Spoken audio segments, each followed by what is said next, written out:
Welcome to my channel, my Showbiz Corner. Viewers, supporters, subscribers. Hello 18s! Welcome back to my channel. Ito pala ang good news noon nung karelease lamang ng kantang Moonlight sa YouTube ay naging number 2 pala ito at naungusan, surpasses Taylor Swift at ibang artists sa mundo. Of course, ang SB19 Moonlight, kumbaga nalampasan ng SB19 Tear Song, Ian Asher Moonlight, ang kanta ni Taylor Swift na pinakasikat ngayon sa mundo, pinakabankable at pinakamalaking singer sa buong mundo na ungusan ng ating voice dahil sa kasikatan ng Moonlight at The Power of 18s. Sa YouTube, ito ay number 2 at naging number 3 din ang Moonlight.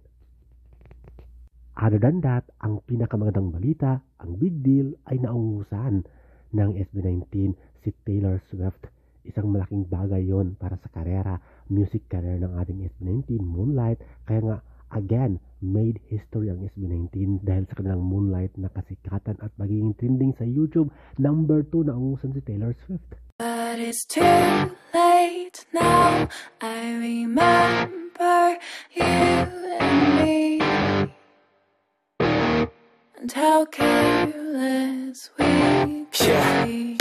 All day and all night, we'd stay up, it felt so right. We were so young, we were so dumb. We would get drunk and then hook up